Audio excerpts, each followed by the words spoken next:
Magandang hapon po sa lahat ng kagaya kong tagapakinig ng inyong napaka-enggang programang Campus Love Stories. Itago niyo lang po ako sa pangalang Austin. Shortcut ito ng tunay kong pangalan, Makaluma, Faustino. Junior ako at junior talagang palaya ko. Pero simula nang magkaroon ako ng galit sa aking ama, pinili ko nang baguhin ng tuluyan ang palayaw ko. Sina Sabel at Freda ang unang tumawag sa akin ng Austin. Si Freda ay nakababatang kapatid ko at si Sabel naman ang dati naming best friend. High school kami noon at nagsisimula kaming makonscious sa aming mga pagkatao. May isang araw noon sa isang restaurant sa bayan kumakain kami ng pansit. May tumawag sa akin ng junior. Paglingon ko, nakita ko si Mang Rafi, isa sa mga kumpare ni Papa. Kasama niya ang asawa niya. Lumapit sila at ang sabi niya sa asawa niya, "Anak ito ni kumparing Fausto. O, nasaan ang tatay mo ha, junior?" Nagkatinginan kaming tatlo noon. Wala na po siya. Baka nasa impyerno na. Ang kapatid kong si Freda ang sumagot noon. Tumawag si Mang Rafi noon bago siya nagpaalam upang umupo naman sa isang upuan kasama ang kanyang misis. "Nakakabit kasi sa pangalan mo bilang junior ang pangalan ng papa nyo. Bakit di mo nalang i-change ang nickname mo? Gawin na lang nating Austin. Social pakinggan at minimal ang connection sa real name nyo ng papa mo." Ito naman ang narinig kong suggestion ni Isabel. "Tama kuya. Kasi baka mamaya may bad vibes para sa'yo ang patuloy mo paggamit sa pangalan ni Papa. Tama, Austin na lang." "O sige, Austin na lang." Sang-ayon ko naman sa kanila. Noong mga panahong ito, kahit siguro sinong pinakamabait na anak ay pipiliin niyang kalimutan ng kanyang ama. Si Papa na ama namin ni Isabel, masasabi kong isa sa pinakamasamang ama sa buong mundo. Kaya kung bakit nagdesisyon akong pandirihan ang paggamit sa pangalan niya, alam kong mamaya mauunawaan din ninyo ako. Maraming ari-arian ang minana ni Papa sa mga magulang niya. Si Mama naman nagmanang 2 ektaryang bukid sa mga simple lang niya mga magulang. Sina Mama at Papa ay parehong bunsong anak. Ayon sa kwento ni Mama noong magsama sila bilang mag-asawa ay engga ang buhay nila. Natatandaan nga din namin ni Isabel na hindi kami mahirap nung nasa elementarya pa lang kami. Si Freda hindi niya natatandaan na minsan noon ay mayaman din kami. Kaso nga lang nalulong sa sugal si Papa at nung first year high school si Isabel, second year high school naman ako, pati ang titulo ng lupa ni Mama na minana niya sa parents niya ay pinag-iinteresan na ni Papa. Mahirap na kami noon. Ka-level na namin sa kahirapan si Isabel na madalas walang baon sa eskwela. May mga pagkakataon na nagbabaon kami sa school ng tanghalian namin, pritong saging at itlog na lang. Kaming tatlo lagi magkakasamang kumakain sa ilalim ng mga puno sa loob ng eskwelahan kapag tanghalian. May isang hapon kararating namin sa school. Nadatan naming umiiyak si Mama sa sofa. Agad kong napansin ang pasa sa kanyang mukha.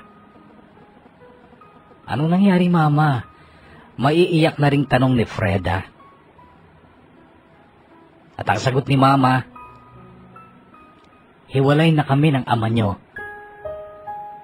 Nagkatinginan kami ni Freda ngunit agad din kaming napatingin sa kawawang mukha ng aming ina matapos niyang sambitin ang mga salitang, "May ibang asawa ang papa nyo. May 2 na siyang anak sa babaeng yon."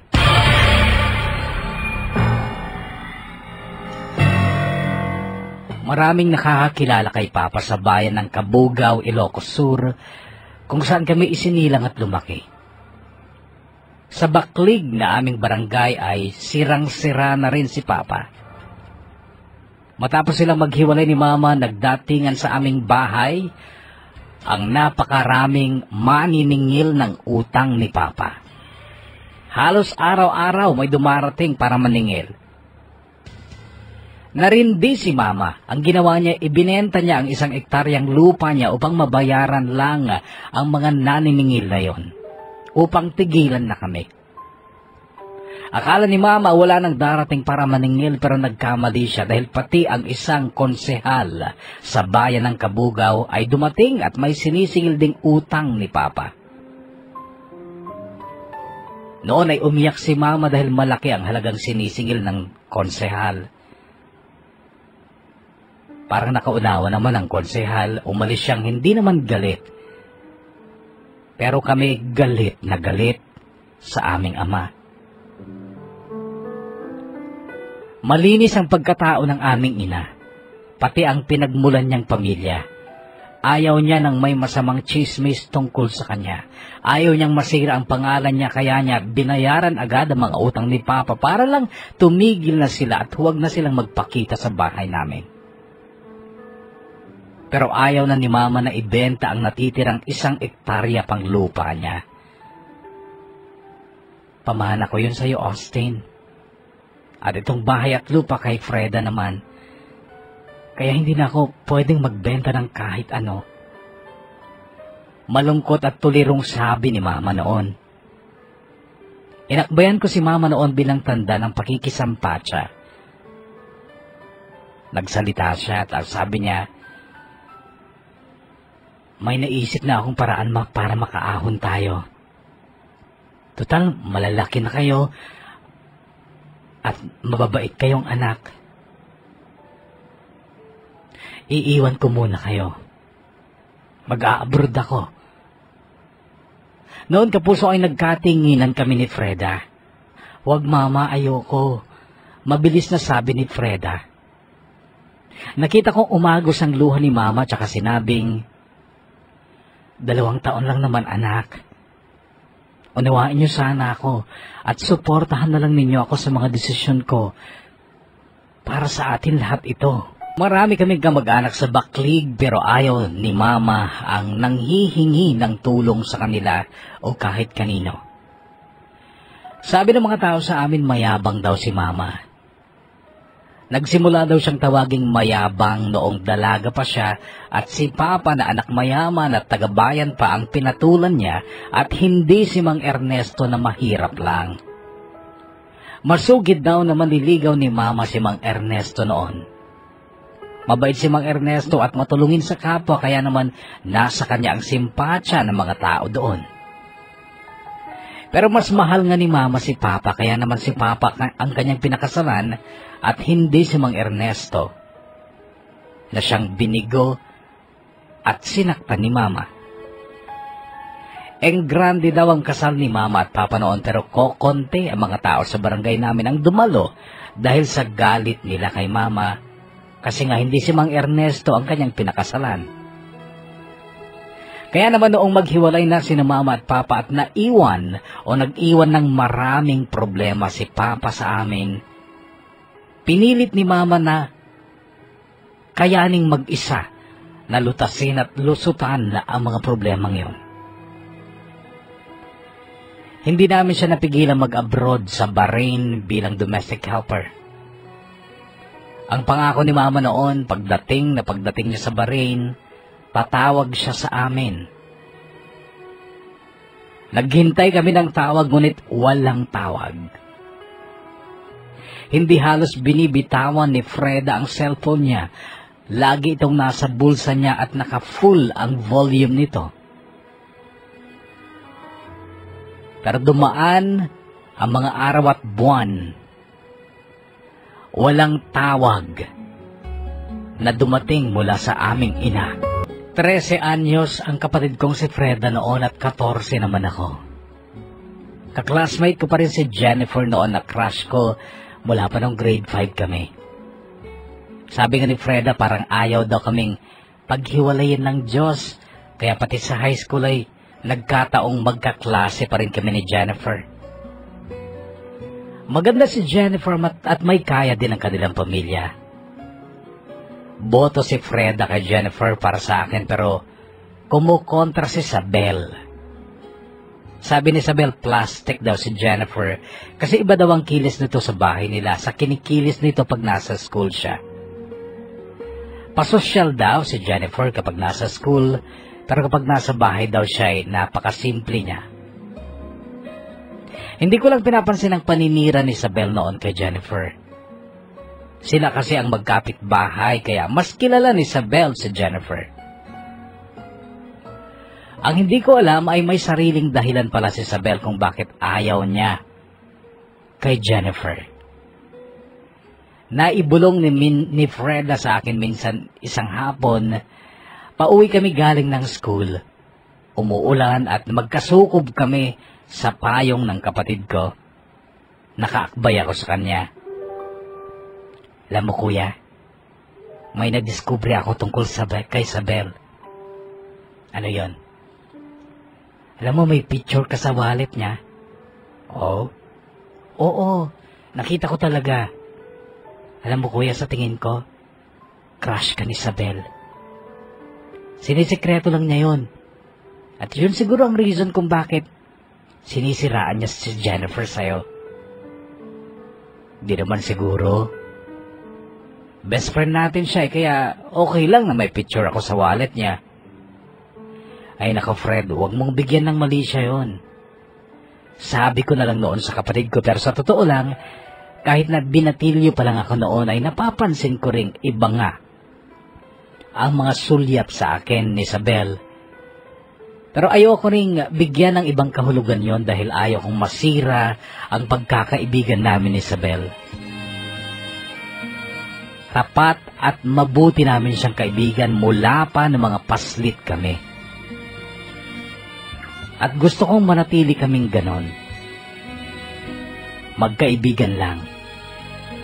Friends lang forever. May mga pagkakataong umiiyak ang kapatid ko dahil sa labis na pag-aalala sa aming ina na nasa Bahrain. At wala pa rin kaming natatanggap na tawag mula sa kanya. Sabi ni Ma'am Sonia na advisor ni Freda, may mga amo daw talaga sa Middle East na talagang istrikto sa mga domestic helpers. Unang araw pa lang daw ay kinukumpis ka na ang kanilang cellphones. Ito na lang ang pinaniniwalaan namin ni Freda noon na siyang dahilan kung bakit hindi pa rin nakakatawag ang aming ina. Gabi-gabi kaming nanonood ng balita sa TV noon.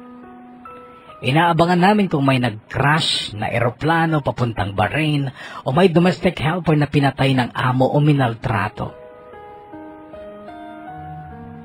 Noong sumapit ang bakasyon sa eskwela, tapos na si Freda ng first year at tapos na rin ako ng second year. Noon ay paubos na ang iniwang pera ni Mama sa amin. 6 na buwan na siya noon sa Bahrain. Dahil bakasyon, nagdesisyon akong makigapas para kami ay magkapera ng kapatid ko. Unang lusong ko sa bukid ay bukid ni Uncle Roman na nakatatandang kapatid ni Mama. Nagtaka siya kung bakit makikigapas ako. Sinabi ko sa kanya ang totoo pero pinauwi niya ako. Gusto ko lang kumita ng pera, Uncle, kasi wala na kaming pera ng kapatid ko. Mag-aani na rin si Carlos. Hintayin nyo na lang yun. Hindi ka naman sanay sa bukid eh. Baka mamaya magapas mo pa yung daliri mo. Tila may pagmamalasakit na sabi ni Uncle Roman. Sa totoo lang, hindi namin sila close. Wala sa kahit na sinong kapatid ni Mama ang kaklose namin. Dahil nga sa hidwaan nga ni na Mama sa kanila noon. Hinintay ko pa nga makapagsalita siya ng masama laban sa Mama ko noon. Pero hindi naman niya yun ginawa. Umuwi na lang ako noon kasi nga sa totoo lang hindi naman ako magaling gumapas. Marunong lang. Natuto lang ako sa school kasi may subject kaming agriculture. Pero ang galing ko sa paggapas ay hindi naman talaga yung pang-upahan. Si Mang Carlos naman ang katiwala ni Mama sa 1 ektaryang sakahin. Yung malaking parte ng ani ay mapupunta sa amin at yun ang magiging allowance namin ni Freda. Pero mula sa kikitain doon, ay kukuha pa rin naman si Mang Carlos ng mga gagastusin niya kapag sakahan na ulit, kaya alam kong kukonti lang ang matitira. Baka kulangin kami ni Freda ng allowance, lalo na kapag pasukan na. Dahil doon ay nakigapas pa rin ako sa ibang bukid. At nasugat ko nga ang daliri ko sa unang araw pa lang, pero hindi ako umuwi. May isang matandang babae na nagmalasakit at tumulong sa akin. Tinalian niya ang sugat sa daliri ko at pagkatapos nun, tumuloy ulit ako sa paggapas. Ako ang laging nasa hulian kasi nga hindi pa ako mabilis at nasugatan pa ako. Habang gumagapas ako, naiisip ko ang kalagayan namin ng kapatid ko, ang kalagayan ng aming ina. Dahil hanggang noon, kapuso, wala pa rin kaming balita tungkol kay Mama. Engga ka naman na sa kaitiman. Ganito ang puna sa akin ni Isabel noong buwan na ng Mayo at kararating lang niya mula sa pagbabakasyon niya sa Isabela. Pumuti si Isabel noon at gumanda. Sa totoo lang, na-miss namin siya kasi halos 2 buwan na hindi namin siya nakita. Nakikigapas kasi siya, bes. Sumbong naman ni Freda sa best friend niya. Engga naman, bakit kailangang makigapas? Ganun na ba kayo, Kapur? Sagot ni Isabela noon ay napapansin naming may bagong expression. Engga. Ano ba yung engga? Tanong ko. Wala. Nahawa lang ako sa mga pinsan kong bading sa Ilagan. Expression nila yun. Engga. Ano ibig sabihin? Bongga. Okay. Alright. Super. Ganon? Yeah. At alam nyo na miss ko kayo. Sabi niya tsaka sumulyap sa akin. Totoong malaki ang initim ko noon, kapuso, at nagpatong-patong ang kalyo sa palad ko. Pero okay lang dahil nakaipon naman ako ng kulang 3,000 pesos sa pakikigapas lang. Hindi makapaniwala si Isabel noon pero ipinakita ko sa kanya ang pera sa wallet ko. Namangha siya kasi makapal yun kasi nga tigti 20, 50 at 100 pesos sa mga yun. Itinigil ko lang ang pakikigapas noong pasukan na at halos wala na rin nagpapagapas. 3rd year na ako noon at 2nd year naman sina Freda at Isabel. At si Mama, wala pa ring balita tungkol sa kanya. Ganon kaliit ang mundo namin noon, kapuso. Pakiramdam ko tatatlo kaming gumagalaw sa mundo ng mga panahong iyon. At wala kaming alam gawin kundi ang iasa sa dasal ang takot namin tungkol sa maaaring mangyari sa aming ina. Kung sana kasama namin ang aming ama, siya sana ang kikilos upang alamin ang tungkol sa aming ina. May mga kamag-anak kami sa mother's side pero wala naman silang pakialam. Kaya naman kami ni Freda, nagdadasal na lang na sana nasang mabuting kalagayan ang aming pinakamamahal na ina. May isang gabi, buwan ng July noon. Bago noon, hindi kasi nakapagdala ng payong si Freda kaya nabasa kami sa ulan. Galing kami ng school. Noong sumapit nga ang gabi, ang taas ng lagnat ng kapatid ko. Natakot ako kaya tumakbo ako kina Isabel, kahit napakalakas ang ulan. Nakita ako ni Uncle Roman, sinigawan niya ako. Tumakbo ako sa kanya kasi kinawayan niya ako. Ba't ka tumatakbo sa ulan? Pupunta po kasi ako kina Isabel. Napakataas po ng lagnat ni Freda. Nakita kong nagnit-ngit si Uncle Roman at ang sabi niya, bakit ka kay Isabel tatakbo? May magagawa ba yon? Ako ang pinakamalapit mong kamag-anak. Bakit hindi ka sa akin tumakbo? Hindi ko nasagot ang tanong na ito na Uncle Roman. Sa totoo lang, nasanay kaming huwag humingi ng tulong sa kahit kanino sa mga kapatid ni Mama. Pero noon ay nagkusang tumulong sina Uncle Roman kasama pa ang mga anak niyang sina Kuya Waldo at Kuya Enchong na puro malalaking tao. Isinakay namin si Freda sa tricycle nila, dinala namin sa ospital sa bayan para ipagamot. Yun ang naging simula ng pagiging malapit naming magkapatid kina Uncle Roman. Mula noon ay naramdaman na namin ng kapatid ko na kahit papano may kamag-anak kaming nagmamalasakit sa amin. At nagpatuloy ito sa pagdaan pa ng maraming araw. Hanggang sa noong 4th year, high school na ako, 3rd year naman si Freda. Nang bigla na lang sumulpot sa bahay namin si Papa.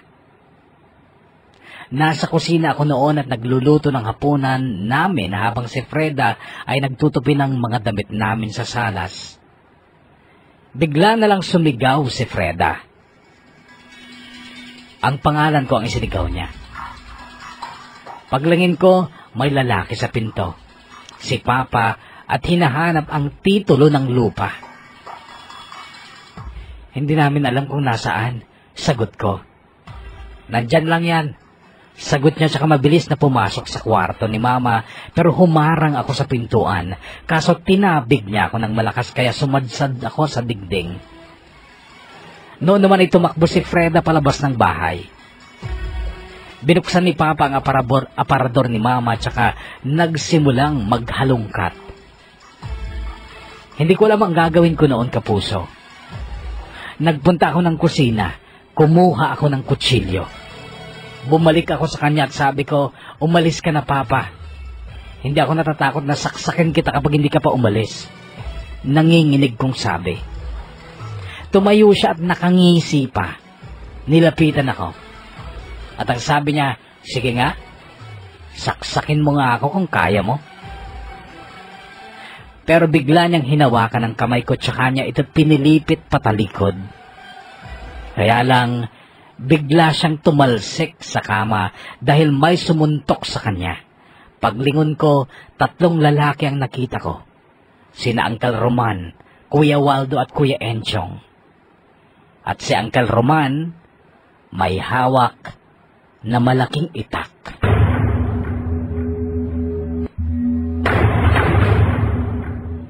Bahag ang buntot ni Papa na umalis ng bahay namin noon. Lubos naman ang pasasalamat namin kina Uncle Roman dahil sa pagtulong nila sa amin. Pero 5 araw naman ang dumaan, isang gabi ay meron ulit kumakatok ng malalakas sa pinto. Paglabas ko ng kwarto ko, nakatayo na rin si Freda sa pinto ng kwarto niya at takot na takot. Baka si Papa na naman yan, takot niyang sabi. Pero pareho kaming natigilan ni Freda nung marinig namin ang boses sa labas ng pintuan. Tinatawag ang mga pangalan namin, babae ang boses, at parang boses ng aming ina. Noong humakbang ako'y kumapit si Freda sa braso ko. Binuksan namin ang pinto at sobra ang pagkagulat namin noong makita namin si Mama. Mabilis na kaming niyakap ng mahigpit, pero sa higpit ng yakap na yun ay nadama ko ang katawan ni Mama na halos puro buto. Napakapayat ng aming ina. Ang lalim ng mga mata niya. Ang dami niyang peklat sa braso, pati sa mukha. Iyak nang iyak si Freda noon. At parang nanghihina si Mama sa pagsasabing, hindi ako sinuwerte sa abroad. wala akong naiuwing pera. Tinulungan lang ako ng embassy para makauwi. Hayop ang mga amo ko. Mga hayop sila. Napakasaya pa rin namin ng kapatid ko dahil nakauwi sa amin ni Mama. Pero alam mo kapuso, mula noong dumating si Mama ay lagi lang siyang nakahiga sa kwarto niya at madalang pang kumain. Kung kakain man, dahil pinipilit namin, napakakonti. May mga gabi ring naririnig namin siyang umiiyak at umuungol. Pero kapag papasukin namin siya sa kwarto niya, ay sinasabi niyang okay lang siya. Ang payo noon ng Uncle Roman ay ipagamot si Mama sa vegan o sa lawag kung saan mas magagaling ang mga doktor. Kaso wala kaming pera. Isanla na lang po natin yung lupa, sabi ko. Pero ayaw ni Mama. Kailangan mong gumaling, Mama. Gagaling ako. Hindi kailangang mawala ang lupa. Kasi yun anak yun ay pamana ko sa'yo. Maaanhin ko ang mana kung ikaw naman ang mawawala. Nakita kong bumalaw mga luha sa mata ni Mama noon. Pag nawala ka sa amin, anong mangyayari sa amin? Wala kaming ama. Mawawala ka pa. Paano na lang kami ni Freda? Noon kapuso ay niyakap ako ni Mama at sumang-ayon din siyang isanla na lang namin yung lupa para maipagamot siya. Pero nung hanapin na namin ni Freda ang titulo ng lupa, wala. Hindi namin ito nakita at isa lang ang duda namin. Nakuha ni Papa ang titulo.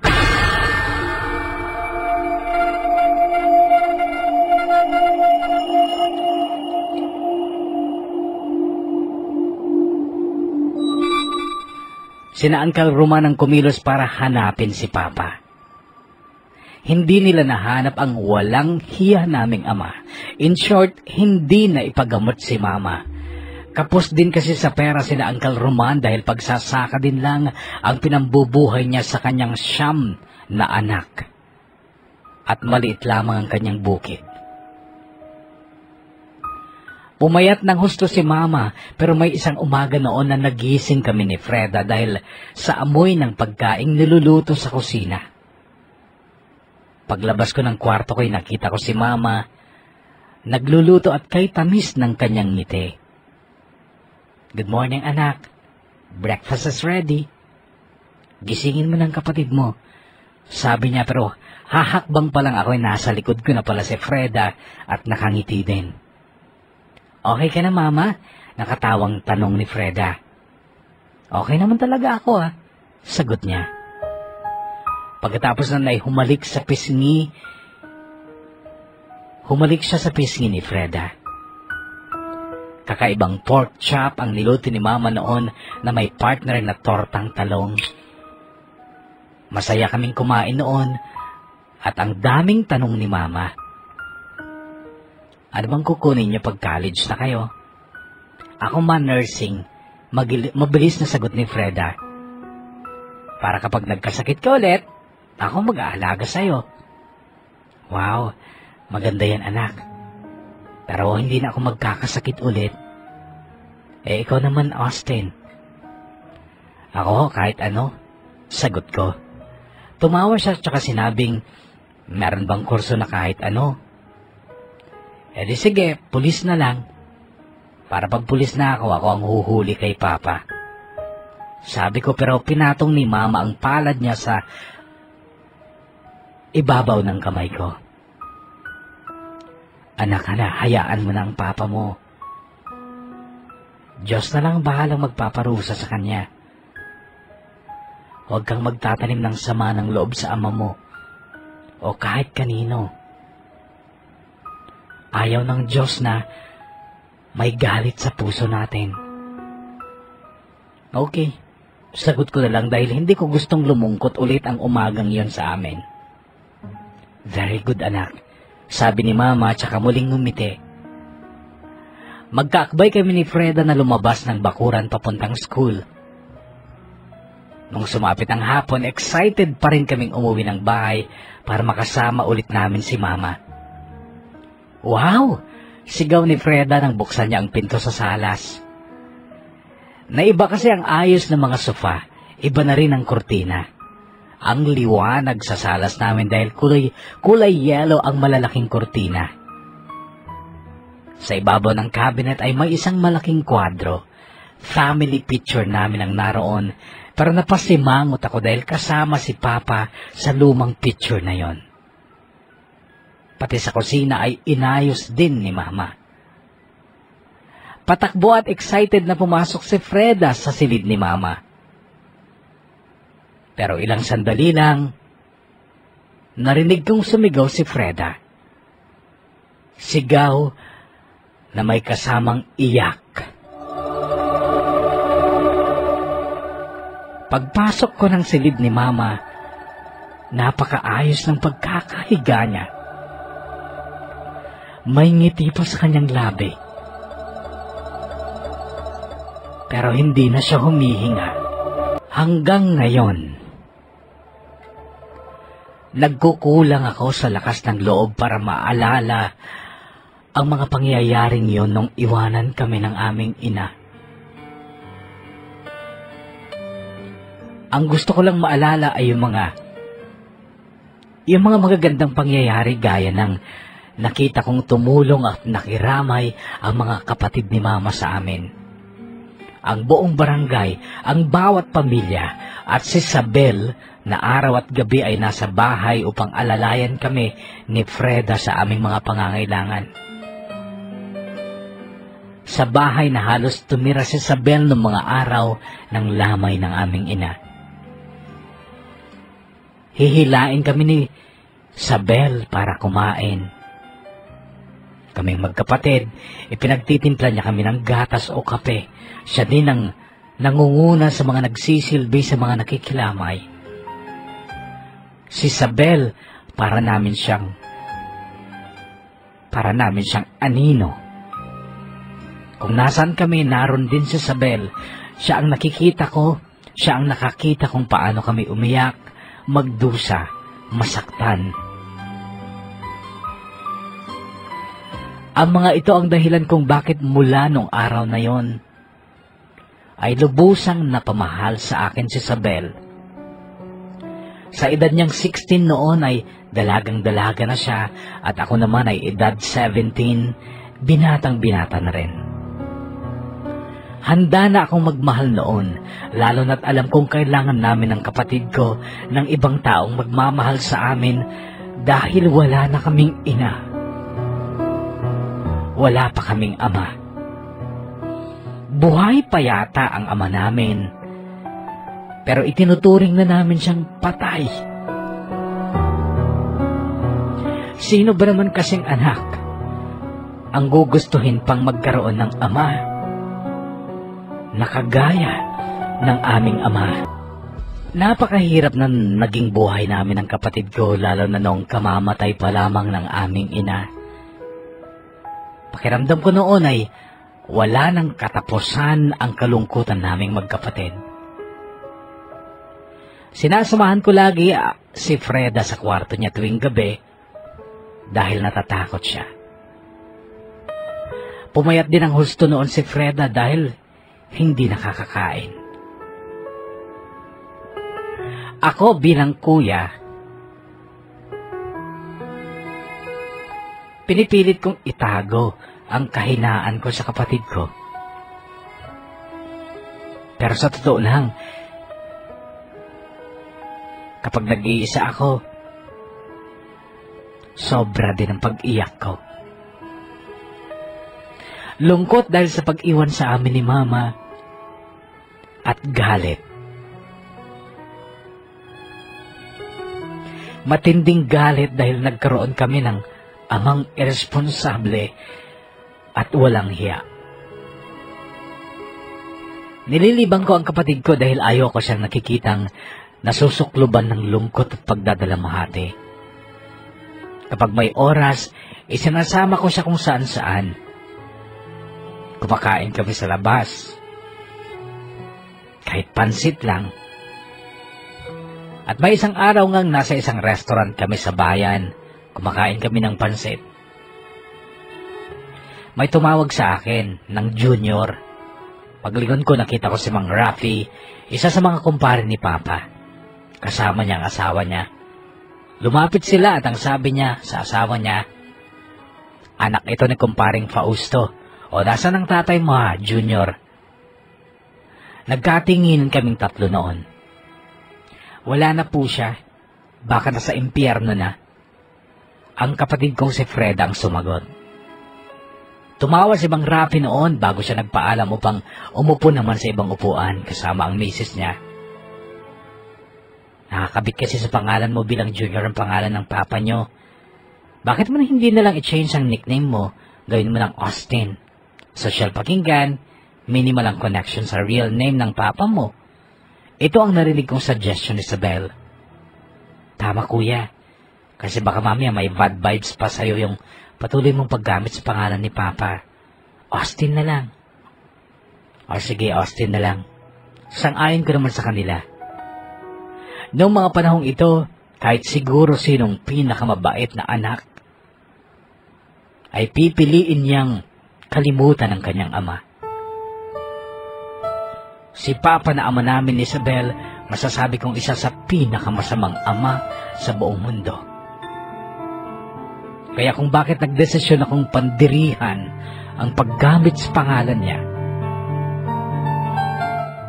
alam kong nauunawaan niyo na. Nagtapos ako ng high school pero isinara ko na ang pag-asang makakapag-college pa ako. Nagtrabaho ko bilang boy sa grocery sa bayan noong una. Tumagal naman ako doon ng 7 buwan. 2,000 lang kasi ang sweldo bawat buwan. Noong sumapit ang anihan at umani si Mang Carlos doon sa aming lupa na sinasaka niya, kumuha ko ng tricycle na hulugan. Namasada ako habang nag-aaral naman ang kapatid kong si Freda. 4th year high school na noon si Freda. Kinontrata ko ang 3 estudyanteng taga-Baklig bilang service nila. Papasok ng eskwela. Lingguhan ng bayad. Kasama din sina Freda at Sabel sa mga inahahatid sundo ko sa eskwela. Hindi ko sinisingil si Sabel. Kahit nagbabayad siya ay hindi ko tinatanggap dahil noon ay may puwang na siya sa puso ko. Deep inside me, hindi na lang best friend ang turing ko sa kanya. Pero hindi niya alam ang tungkol dito. Kaso ng mga panahong yun ay bigla namang dumating sa buhay ko si Arian. Isa siyang sales lady sa grocery store sa tabi ng parkingan namin ng tricycle. Maputi at maganda si Arian. Mabait pa. Siya ang dahilan kung bakit bumili din ako ng cellphone kasi minsang may kinuha akong grocery na pinabili ng may-ari ng sari-sari store sa baryo. Tinanong ni Arian kung may CP number ako. Kaso wala akong naibigay sa kanya. Agad kasi akong naakit sa kagandahan ni Arian noon. Lalo na ang kanyang matamis na ngiti. Kaya nung may cellphone na ako ay nagpunta ako sa kanya at sinabi kong may CP na ako. Kaso ang sagot naman niya sa akin, wala ka namang kukuning grocery. Napatingin ako sa kanya kasi hindi ko siya maintindihan. Kaya ako tinanong ang CP number mo noon para may contact kami sa iyo in case na may mawala sa grocery na kinuha mo. Yun ang sabi niya. Noon ay napahiya ako sa sarili ko kasi inakala kong may gusto siya sa akin. Nagsorry ako. Ngumiti lang siya pero naglakas loob naman akong kunin ang CP number niya. Kaso ang sagot niya, tsaka na lang. May boyfriend ako ngayon eh. Pero dahil siguro sa dalas ko siyang makita at makausap lalo na kapag naghihintay kami ng pila sa paradahan, ay nahulog na rin ang loob sa akin ni Arian. Hanggang siya pa mismo ang nanghingi ng number ko. Mula noon ay nagte-text na kami pero hindi ko sinasabi kina Sabel at Freda ang tungkol kay Arian. Basta ang alam ko, in love na ako noon kay Arian. May isang linggo nagsimba kami ni Sabel, Freda at ako. Kaakbay ko si Freda palabas ng simbahan. Ganon kasi kami ng kapatid ko. Kung hindi ako nakaakbay sa kanya, siya ang nakaakbay sa akin. Pero nung time na yon, ako ang nakaakbay kay Freda. May nakasalubong kaming 3 lalaki noon. Biglang nagsalita si Freda. Mon! Tawag niya sa lalaking hindi naman siya pinansin. Bakit ganun yun, Isnabero? Nagtatakong tanong ni Freda kay Sabel. Ang sagot naman ni Sabel, paano naman kasi, ang sweet niyong magkapatid. Hindi naman kilala ni Mon si Austin. Nagselos siguro. Baka akala niya BF mo yung kuya mo. Noon ay biglang inilis ni Freda ang braso ko sa balikat niya. Kuya naman kasi akbay ng akbay. Nakasimangot niyang sabi. Teka. Sino naman yung Mon na yun, ha? At saka ikaw, Fred. Nagpapaligaw ka na ba? Kunwari galit kong tanong. Ngumiti si Fred tsaka umakbay sa akin tsaka sinabing, kuya, magse-17 naman na ako, di ba? Tsaka mabait naman si Mon. Ako naman ang tumanggal sa braso niya sa balikat ko. Hindi ka pa graduate ng high school, Fred. Hindi pa pwede. Madiin kong sabi tsaka ako binilisan ng lakad papunta sa tricycle ko. Sumunod naman silang dalawa pero nakasimangot si Freda at bumubulong-bulong. Hinayaan ko lang siya at pinanindagan ko ang paggagalit-galitan ko.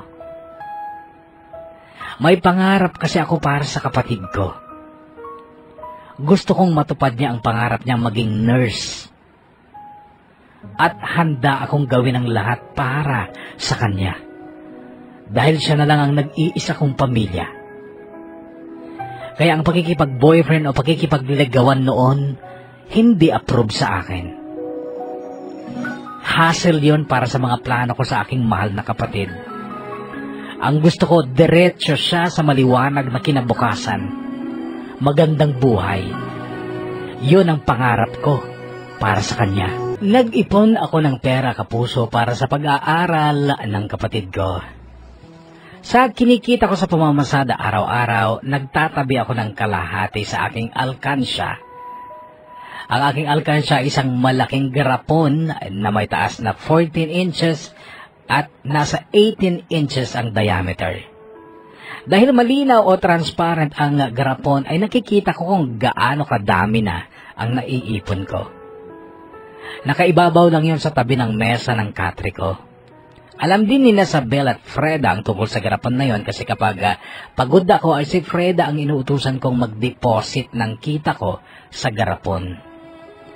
Pinakamababang deposit ko sa isang araw ay 150 pesos. Pinakamalaki naman 500 pesos. Depende sa kita araw-araw. Minsan nga pumasok silang dalawa sa kwarto ko. Nakahiga ako noon kasi tapos na kaming maghapunan. Yun pala may balak silang mag-attend sa sayawan sa kabilang baryo at kaya sila pumasok ay para magpaalam sa akin o magpahatid. Noon ay nakita ni Sabel ang garapon ko at narinig ko ang sabi niya. Enga, ang dami namang pera, Austin. Palatak niya. Para sa pag-aaral ko yan, Bes. Iniipunan niya. Sagot naman ni Freda. Pag walang tao dito, edi naiiwan lang yan dyan? Tanong ni Sabel. Oo, wala namang pumapasok na ibang tao dito sa bahay pag wala kami. Paano pag sirain nila yung pintuan? Sa mga narinig kong ito kay Sabel ay nagkaroon nga ako ng takot. Mula noon ay itinatago ko na sa loob ng cabinet ko ang aking garapon.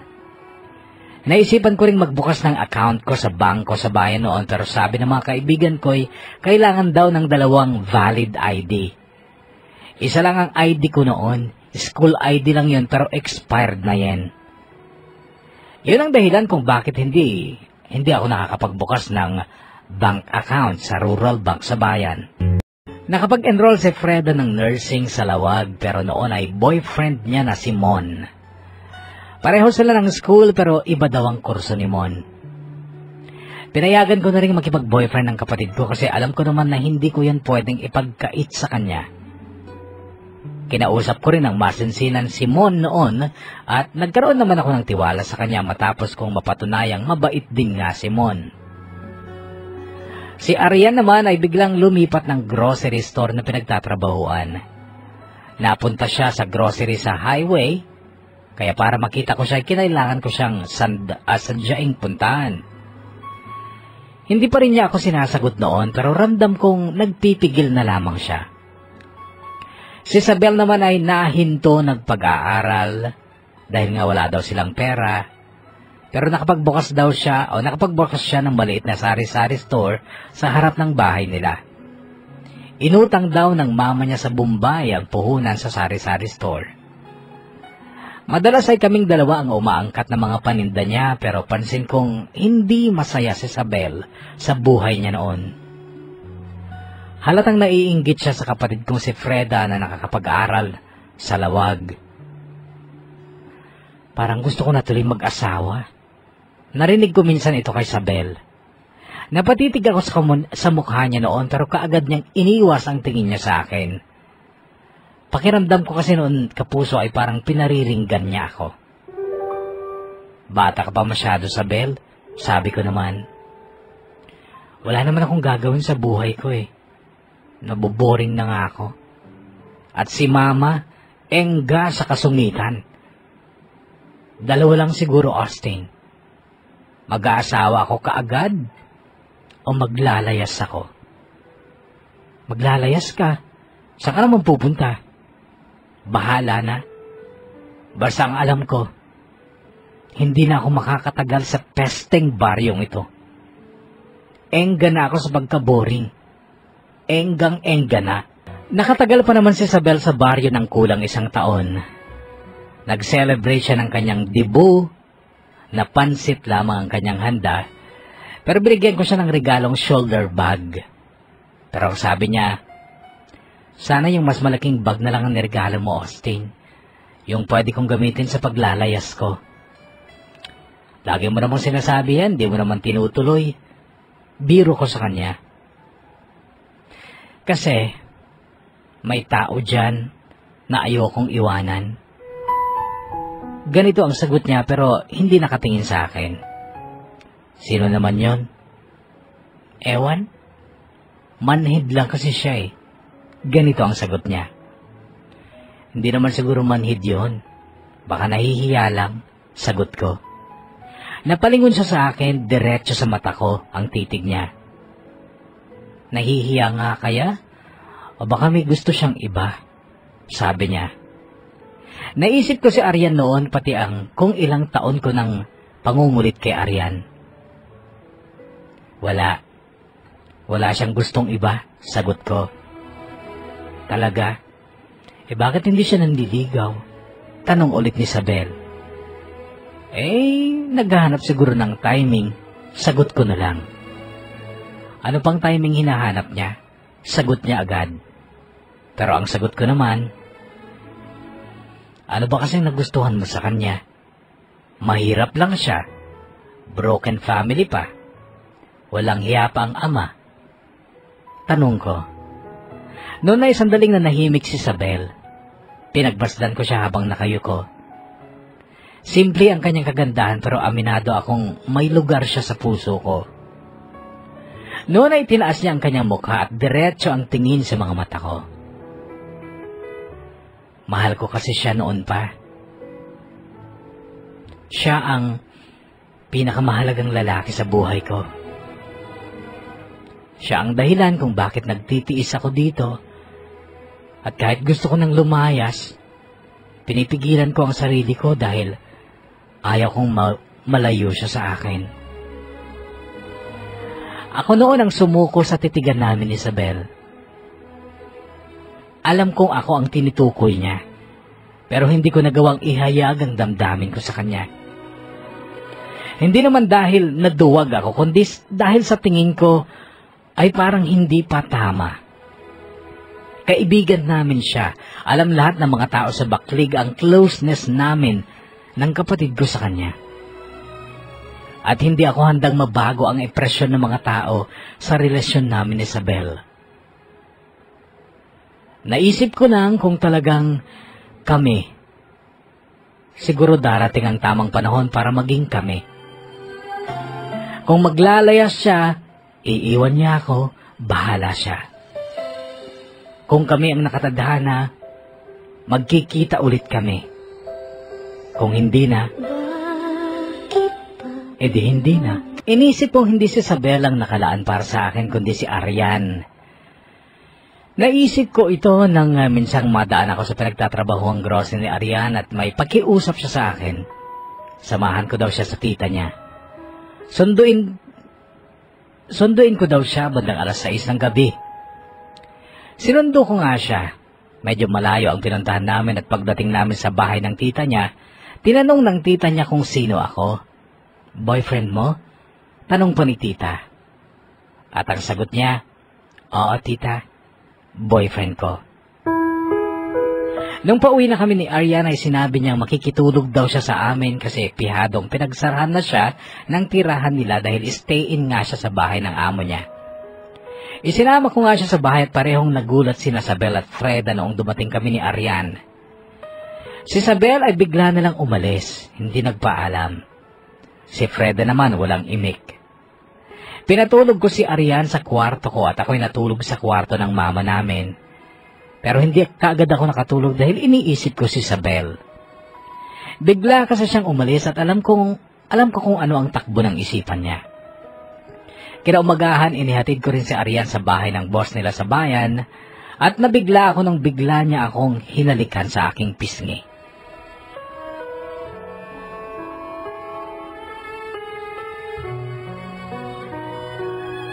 Yun ay tanda raw ng pasasalamat niya sa mga ginawa ko para sa kanya. Wala akong sinabi kay Arian dahil ang totoo naguguluhan ako noon. Sa loob ng mga oras na magkasama kami ni Arian, parang nabawasan ang pagtingin ko sa kanya. May mga ugali siyang hindi ko gusto. Oo, maganda siya. Mas maganda siya kay Isabel, pero kung sa ugali, wala siyang panama kay Isabel. Noong nasa baryan na ako at kasalukuyang tinatahak ang kalsada papunta sa aming purok, nakita ko si Isabel. Nakatalukbong siya ng malaking scarf na kulay black, pero may design na kulay pink na dragon. Maalikabok kasi sa parting yon dahil ginagawa ang kalsada. So hinintuan ko si Isabel, pinasakay ko. Sumakay naman siya at ang sabi niya ay pupunta nga daw siya sa bahay. Bakasyon kasi noon Kapuso at hindi naman nag-summer si Freda kaya't lagi ito sa bahay. Pinakiramdaman ko si Isabel noon kung may tampo o galit siya sa akin dahil sa pag-uwi ko kay Arian sa bahay, kaya lang parang wala namang nagbago. Tuloy inisip kong parang okay lang sa kanya na makipagrelasyon ako kay Arian. Bahagya lang ako nasaktan o na insulto dahil base sa kilos ni Isabel, parang wala siyang pakialam kung magmahal ako ng iba. Tuloy ay inisip kong baka hindi ako ang lalaking tinutukoy niyang mahal niya at hindi niya kayang iwanan. Nung sumunod na Lunes ay nakuha ko na sa wakas ang aking driver's license. Dahil doon ay mayroon na akong valid ID at makakapagbukas na ako ng account ko sa Rural Bank sa bayan at hindi na sa garapon ako magtatago ng pera. Nung araw na yon ay nagpunta ng Lawag si Freda dahil magpapa-enroll siya. Binigyan ko siya ng pera pero hindi ko kinuha sa garapon ang perang yon dahil sa pinagbentahan ng ani ni Mang Carlos ko kinuha ang pangpa-enroll ng kapatid ko. Sinabi rin niyang hindi siya uuwi dahil matutulog siya sa boarding house nila kasi aabutin pa ng hanggang bukas ang pagpapa-enroll niya. So nung araw na yon ay namasada ako hanggang gabi. Pasado 7:00 na ako umuwi ng bahay pero nagulat ako. Nagulat ako Kapuso dahil bukas ang pinto ng kwarto ko. Bigla akong kinabahan. At nung buksan ko ang cabinet kung saan ko tinatago ang garapon, wala ang garapon. Noon na ako natakot at noong lumakad ako papuntang kusina, bukas ang pinto ng kusina at nakita ko doon ang garapon sa ibabaw ng lababo. At wala na itong laman.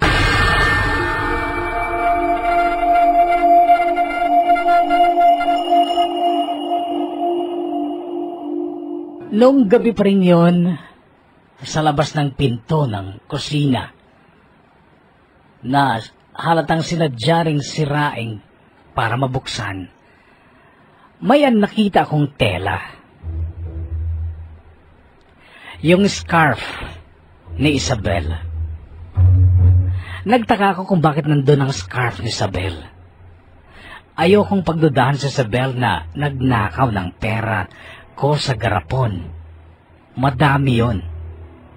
Mahigit kumulang 60,000 pesos ang laman nun. Iba ang kabog ng dibdib ko noon, kapuso. Hanggang sa nagpasya akong sumakay ng tricycle ko, dala ang scarf ni Isabel. Nagpunta ako sa bahay nila. Pero yung lang pamangkin ni Isabel ang nandoon. Agad kong tinanong si Isabel sa kanya, pero ang sagot ng bata, wala na si tita ko. Naglayas. Noon, gusto ko nang maniwala na si Isabel ang nagnakaw ng pera ko. Paalis na ako nung dumating ang Uncle Donut ni Isabel. Wala ba si Isabel sa inyo? Ito ang tila ninenervyos na tanong ni Uncle Donut sa akin. Kaya nga po ako nandito kasi hinahanap ko rin siya. Sagot ko. Nagmura si Uncle Donut. At ang sabi niya, si Isabel lang ang nakakapasok sa bahay. Kaya siguro siya ang nagdakaw ng cellphone ko. Ito ang sumunod kong narinig kay Uncle Donut. Noon, kapuso, ay napapailing na ako. Hindi ako makapaniwalang nagawa ni Isabel ang magnakaw sa uncle niya at lalo na sa amin. Itinuring namin siyang hindi na ibang tao sa amin. Pero yung ginawa niya, grabe. Parang bangungot iyon sa amin. Noong tawagan ko si Freda para ibalita sa kanyang nangyari ay hindi siya makapaniwala. Halos maiyak ang kapatid ko noon dahil sa pagkawala ng pera namin. Pero hindi pa rin siya naniniwalang ang best friend niya ang kumuha. Kaso bigla siyang nalito nung sabihin ko sa kanya na napulot ko ang scarf ni Isabel sa tabi ng sinirang pinto ng kusina. Nakiusap pa rin si Freda noon na huwag ko na lang ipagkalat ang nangyari. Ayaw daw niyang tuluyang masira ang kaibigan niya. Sinunod ko ang kapatid ko at wala nga akong pinagsabihan na nawalan kami ng pera. Masakit lang sa akin dahil kailangan ko na namang magsimula ulit. Third year na sa nursing si Freda noon pero back to zero ako sa pag-iipon kung makakaipon pa. Si Arya naman naging makulit noon sa akin. Lagi siyang nagpapasama kung saan-saan hanggang sa sumapit ang isang gabi na galing kami sa bahay ng kaibigan niya. Inutos niyang ihinto ko ang tricycle sa tabi ng highway malapit sa dagat. Sinunod ko siya. Nagulat na ako dahil hinawakan niya ang palad ko. Hinila niya ako at naglakad kami papuntang dalampasigan. Nakaramdam ako ng init sa aking katawan sa pagkakahawak ni Arian sa kamay ko at nung sa tabi na kami ng dagat, humarap siya sa akin at saka siya nagtanong, "Mahal mo ba ako, Austin?" "Oo." "Kung ganon, pakasalan mo ako." Napatitig ako sa mga mata ni Arian matapos siyang sabihin ito. "Ganon kabilis?" Tanong ko. "Kung talagang mahal mo ako, hindi mo na kailangan mag-isip ng matagal, Austin." "Kaso, wala akong pera, Arian," sabi ko. Humakbang siya palayo sa akin. tumigil, tumanaw sa dagat. Nilapitan ko siya at ang sabi ko, mag-iipon muna ako. Konting hintay lang. Sabi ko, pero ang sagot niya sa akin, halika na, uwi na tayo. Halatang nawalan siya ng gana. Disappointed. Well, nalungkot din ako syempre. Kasi hindi ko man lang kayang pangakuan si Arian. Umasa na lang ako noon, nagdasal, na sana magkaroon ng puwang ng pangunawa si Arian sa puso niya para sa akin. At sana bigyan pa niya ako ng konting pagkakataon para magkapag-ipon. Malabo talaga sa akin ang idea na magpapakasal dahil wala talaga akong pera noon. Hindi na ako nakakaipon dahil ang kinikita ko ay halos sapat lang na pang-allowance ng kapatid kong noon ay nag-i-intern na. Pero may isang gabing umuwi ako. Nagtaka ako dahil may ilaw sa bahay samantalang Miyerkules naman noon at alam kong nasa lawag si Freda. Pagbukas ng pinto, nadatnan ko si Freda na nanonood ng TV. Kumakain ng mangga. At may nagluluto sa kusina. Lalaki. Simon ang boyfriend niya. O, ba't nandito kayo? Tanong ko kay Freda. Pero sa halip na sumagot ay tinawag niya Simon. Agad namang lumapit si Men pero halatang parang takot. Kuya, may sasabihin sana kami sa'yo. Alumpihit na simulan ni Freda. Noon pa lang ay kinabahan na ako. Magsasama na kami ni Mon. Bakit? Pasigaw kong tanong pero lumapit na ako kay Mon. Si Freda ang nagsalita ulit at ang sabi niya, kasi kuya, buntis ako. Pagkarinig ko ng sinabi niya ni Freda ay kaagad umigkas ang kamao ko diretso sa mukha ni Mon. Hindi lang isa, kundi dalawang suntok yon pero hindi siya nanlaban. Inawat ako ni Freda pero pati siya ay nasampal ko. Umiiyak silang pareho nung humupa ang galit ko ay nagsisi din ako sa pananakit ko sa kanila. Pero talagang disappointed ako kay Freda. Sobra. Sinayang niya mga pangarap ko para sa kanya. Sa madaling salita kapuso, naunahan pa akong nag-asawa ng kapatid ko. Bago pa lumaki ang kanyang tiyan ay nagpakasal sila. Matino naman ang kanilang kasal dahil ginastosan ng ating ni Mon na isang nurse sa England. Hindi nga lang ito nakauwi. Nagsama sina Mon at Freda sa bahay. Tumigil ng pag-aaral si Freda pero nagpatuloy si Mon. Umuwi si Mon araw-araw dahil mayroon naman siyang scooter na siyang service niya. Napamahal na rin sa akin si Arian noon dahil sa dalas naming magkasama, ngunit lalong lumabo ang hinihiling niyang kasal dahil kakakasal nga lang ng kapatid ko. Hindi naniniwala sa sukob si Arian. Gusto pa rin niyang makasal kami, kahit daw sa huwas lang. Gusto na raw niyang lumagay kasi sa tahimik. Sa totoo lang kapuso, hindi ko gaanong kilala si Arian. May pagka-misteryoso siya sa akin dahil kapag magkasama kami, madalang siyang magsalita, madalang magkwento. Kadalasan ay nakalutang ang isip niya na para bang may malalim siyang iniisip pero kapag tatanungin ko naman ay sasabihin niyang wala. Kaya lang may isang gabing sinundo ko siya sa grocery pero sinabi ng mga kasamahan niyang hindi raw siya pumasok. Noon ay tinawagan ko siya. Sinagot niya naman kaagad ang tawag ko. Pero base sa boses niya, para siyang lasing. Tinanong ko kung nasaan siya, sabi niya nasa tabi daw siya ng dagat at kasama niya mga kaibigan niya. Pinuntahan ko siya. Nakita ko sila. Dalawang lalaki ang kasama niya at mag-isa niyang babae. At kitang-kita ko, yakap-yakap siya nung isang lalaki. Hindi ko na sila nilapitan. Nag-text siya. Akala ko pupunta ka dito? Tanong niya. Nagpunta ako pero hindi ako tumuloy. Dahil may kayakap kang lalaki. Gago, friend ko yon, si Mark. Reply niya. Hindi ako tanga, Arian. Reply ko. Bakit sinabi ko bang tanga ka? Ganito naman ang reply niya. Hindi na ako nag-reply pero nag-text siya.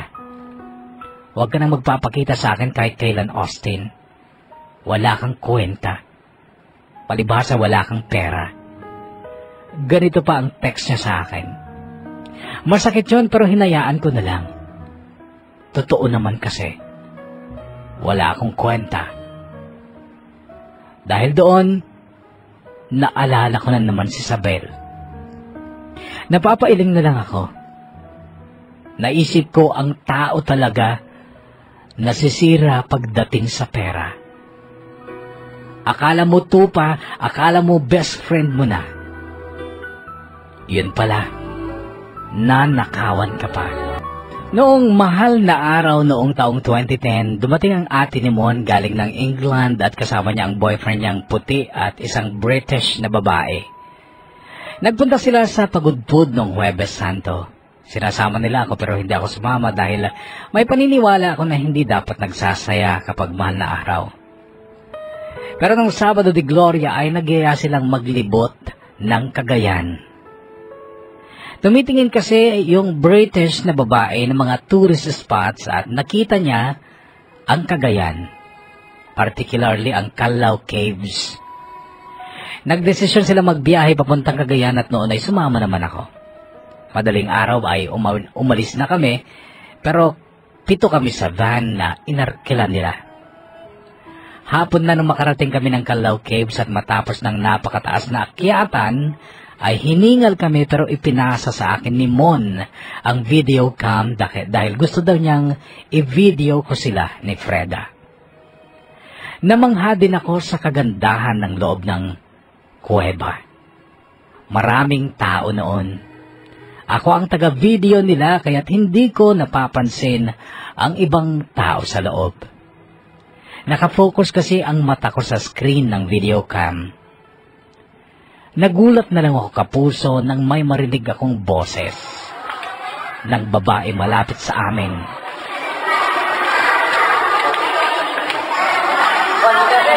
Ala! Ang ganda nito, Ona! Nag-enga! Yung salitang enga, sa isang tao ko lang yung naririnig at paglingon ko sa pinanggalingan ng boses, pakiramdam ko'y tumayo lahat ng balahibo ko sa katawan ko nang makita ko si Isabel.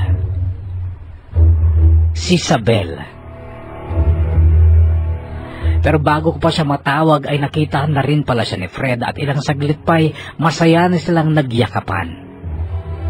Malaki na noon ang tiyan ng kapatid ko at yun ang napansin ni Isabel. Maya-maya pa'y sa akin na sila nakatingin pero kung bakit masaya pa rin ang ngiti sa akin ni Isabel. Bakit kaya pa niyang ngumiti? Kahit medyo madilim sa loob ay napansin kong pumuti at gumanda si Isabel. Uy, bakit parang ayaw mo akong pansinin? Bati sa akin ni Isabel. Paano ko nga ba siya papansinin? Ang kapal naman ng mukha niyang siya pa ang magpapansin. Hindi ko siya hinarap pero hinila siya ni Freda. Sila ay nag-usap. Maya-maya pa'y narinig ko na ang pagsigaw ni Isabel. Ako magnanakaw? Umugong yon sa loob ng malaking kuweba. Pagkatapos nun, si Isabel na ang may akay kay Freda pero lumuluhat na si Isabel at ang sabi niya, paano mo naman ako nagawang pagbintangan, Austin? Hindi ko yan magagawa kahit kanino, lalo na sa inyo. Naiwan mo yung scarf mo sa pinto ng kusina namin at bigla kang nawala. Maiaalis mo ba sa akin na pagdudahan siya? My God, Austin, alam ng Diyos, hindi ko yun ginawa. Naglayas ako. Alam mo namang gagawin ko yun, di ba? Lalo na nung malaman ko na may mahal ka ng iba. Yun lang naman ang hinihintay ko eh. Ang malaman na hindi mo ako mahal. Pero ang magnakaw lalo na sa inyo. Mas gusto ko pang mamatay na lang, Austin, kesa gawin yun sa inyo. Alam nyo kung gaano ko kayo kamahal. Bakit ko yan gagawin sa inyo?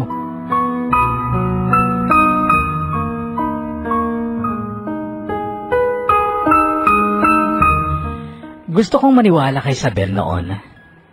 Siya lang ang laman ng isip ko nung pauwi na kami ng Ilocos. Pero madali lang umarte kung talagang gusto mong paniwalaan ka ng tao. Maraming inuluhan si Isabel sa harap namin pero sinong makakapagsabi kung umaarte lang siya? Pinilit ko na lang burahin yun sa isip ko kahit na parang mahirap dahil sa likod ng galit ay hindi ko maitatangging na-miss ko si Isabel. At parang handa ko na siyang patawarin at mahalin ulit. Ito ang bulong ng puso ko. Mahal ko siya pero paano mo ba mamahalin? Paano mo mamahalin ang babaeng nagnakaw sa'yo? Pagdating namin ng bahay ay kaagad sumalubong sina Uncle Roman at may balita sila. Dumating ang papa nyo. Sabi ni Tito sabay abot ng titulo ng lupa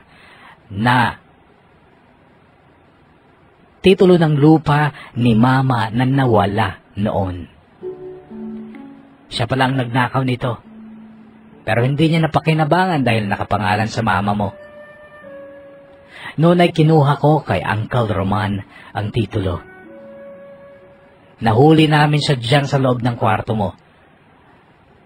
Naghahalongkat sa cabinet mo.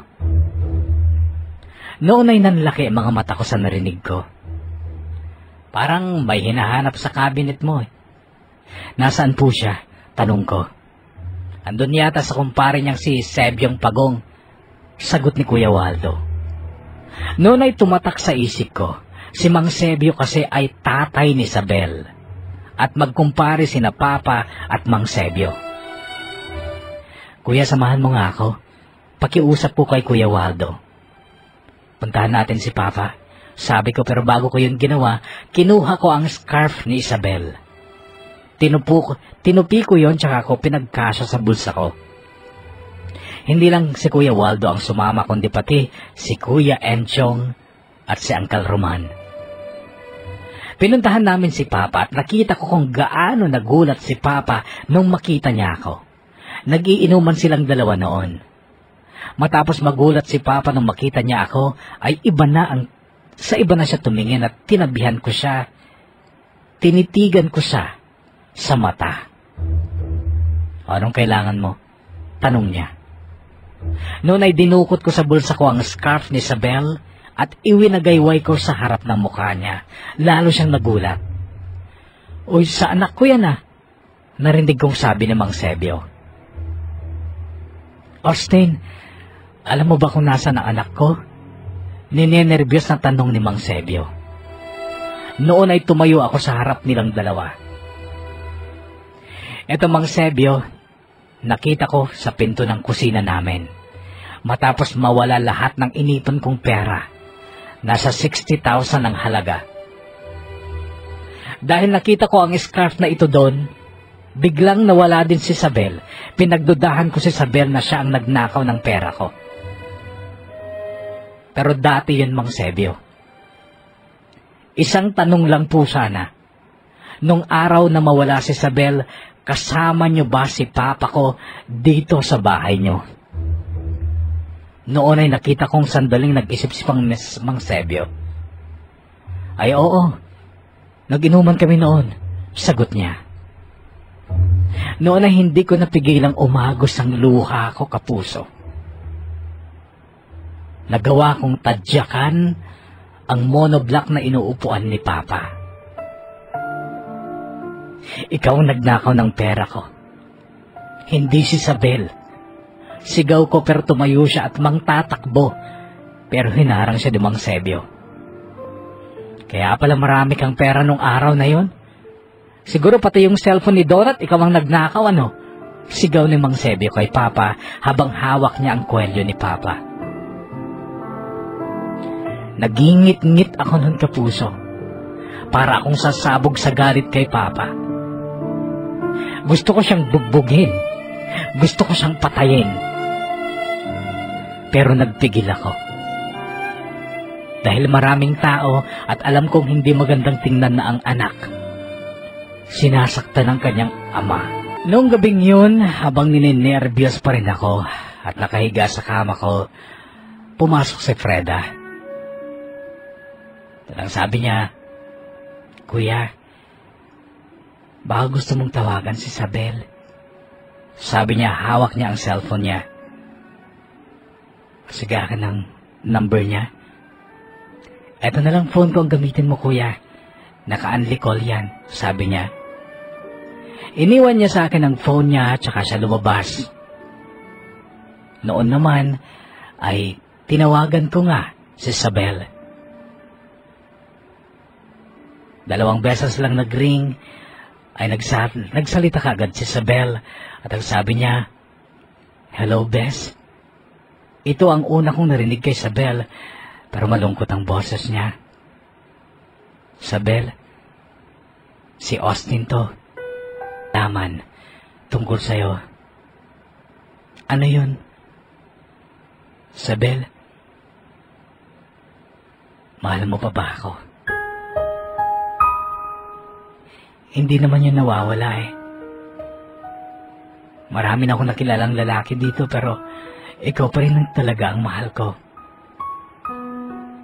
Umuwi ka na dito, Isabel. Magpakasal tayo."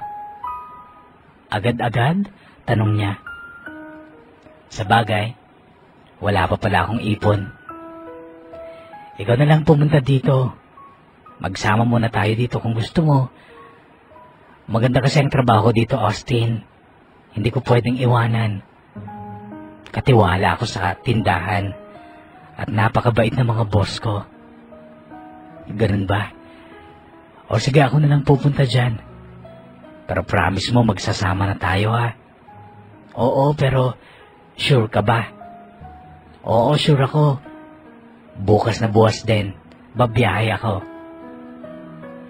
Parang nananaginip lang ako, Austin. Narinig kong sabi niya. "Ako din, Isabel. Pero hindi pa naginip to. Hintayin mo ako bukas." "Sige, basta promise mo darating ka, ha?" "Oo, darating ako."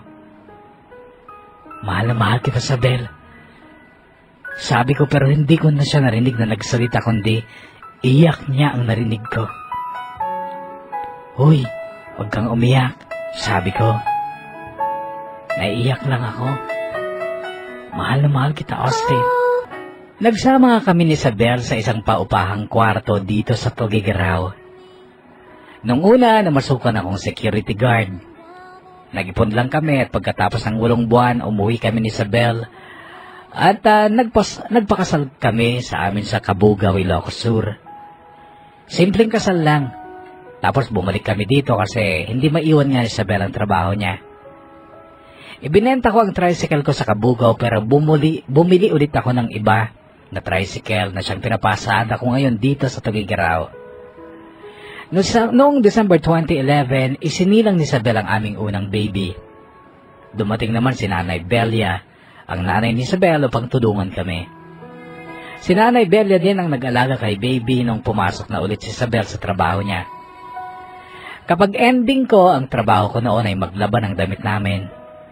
Mahirap na masaya, Kapuso, pero mas lumulutang ang saya dahil nakabuo na ako ng sarili kong pamilya. Marami pa kaming pangarap. Gusto naming magkaroon ng sarili naming bahay dito na siya naming pinag-iipunan sa ngayon. Pwede ko naman sanang ibenta ang lupang minanak ko kay mama ko sa Kabugaw kung gusto ko pero parang hindi pa naman kailangan. Nagtapos si Mon sa college noong 2010 at ngayon may maayos naman ng trabaho kaya bumalik na rin sa pag-aaral ang kapatid kong si Freda. Baka magtapos na siya ngayong October. Si Papa, nagsasaka na ngayon sa Sinait. Taga roon ang pangalawang asawa niya. Nagbago na raw pero hindi pa ako handang harapin siya. Darating din ako doon pero sa ngayon, hindi ko pa talaga kayang tanggapin siya. Masyadong maraming sakit sa kalooban ang dinulot sa akin ng aking sariling ama. Hanggang dito na lang muna kapuso at sana'y mabasa niyo rin ang kwentong ito ng buhay at pag-ibig ko. Libangan ko po ang makinig sa inyong programa tuwing linggo kaya't hiling kong sana ay mapasali din ang kwento ko sa mga kwentong bumida na sa inyong programa. Maraming salamat. Gumagalang at nagpapasalamat. Austin.